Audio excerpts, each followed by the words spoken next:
মোচার ভিতরের কলার কচি কচি ছড়াগুলো দিয়ে আজ আমি একটা দারুণ সুস্বাদু স্ন্যাক্স আইটেম অথবা মোচা ভাজা তৈরি করে দেখাবো। এর জন্য আমি মোচাটাকে ছাড়িয়ে কলার যে কচি কচি ছড়াগুলো সেগুলোকে বার করে নিচ্ছি। কলার ছড়াগুলোকে আমি এরকম গোটাই রেখে দিয়েছি আর জলের মধ্যে নুন দিয়ে আমি জলটাকে গরম করে কলার ছড়াগুলোকে দিয়ে 4-5 মিনিট মতো সিদ্ধ করে জল ঝরিয়ে তুলে নিয়েছি।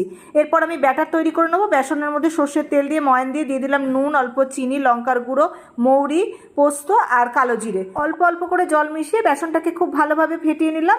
আর গোলাটা এমনভাবে করতে হবে যাতে বেশি পাতলা কিংবা ঘন না হয়। ভাজার জন্য কড়াইয়ে সর্ষের তেল দিয়ে দিয়েছি। তেলটা ভালো করে গরম করে নিয়ে কলার ছড়াগুলো ব্যাটারের মধ্যে চুবিয়ে ভালো করে ঝরিয়ে নিয়ে একে একে কড়াইয়ের মধ্যে দিয়ে লাল লাল করে উল্টে পাল্টে ভেজে তুলে নিয়েছি। একই রকমভাবে আমি সব কলার ছড়াগুলোকেই ভেজে নেব। এটা আপনারা মোচার ফুলগুলো দিয়েও ভাজতে পারেন। একই প্রসেসে গরম গরম মোচা ভাজা শুধুও খেতে পারেন, এছাড়া সন্ধ্যাবেলা চা অথবা কফির সাথে, তাছাড়া মুড়ি দিয়েও খেতে পারেন। দুর্দান্ত স্বাদের হয়।